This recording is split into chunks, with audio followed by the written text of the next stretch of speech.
Now to President Donald Trump's first 100 days in office, and the President and First Lady are on their way to the so-called Winter White House at Mar-a-Lago right now. With them, the Japanese Prime Minister and his wife. The first couple and their guests are expected to land at Palm Beach International Airport shortly. It follows a day of meetings with the Japanese Prime Minister and planning by President Trump after he lost a legal fight over his travel ban executive order. CBS 4's Eliott Rodriguez in the control room with the day's developments. Eliott.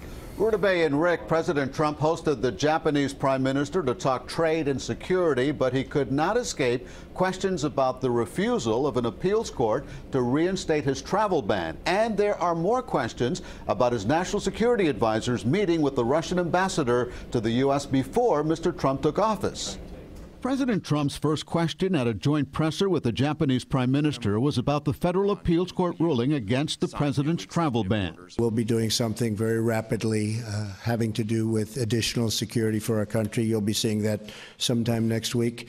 In addition, we will continue to go through the court process, and ultimately, I have no doubt that we'll win that particular case. Just hours earlier, the president used a harsher tone on Twitter, calling the court's ruling not to reinstate his refugee and immigration order a disgraceful decision.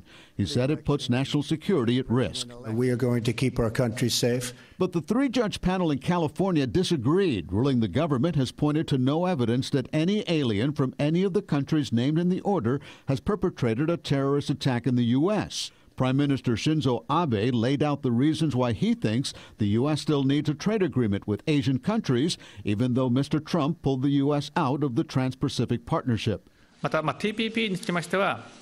Free and fair common set of rules to be created for the free trade regime in the region, and that was the purpose of TPP, and that the importance have not changed. I myself believe that.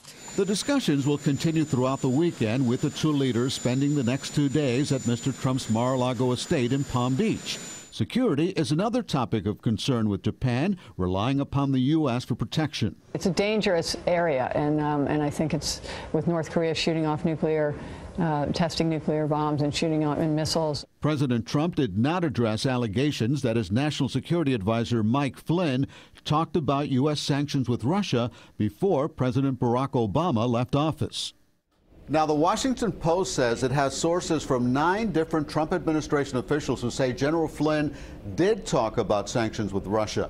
The Kremlin denies the report. Meantime, CNN just minutes ago reported for the first time U.S. investigators have corroborated some of the communications detailed in a 35-page dossier compiled by a former British intelligence agent.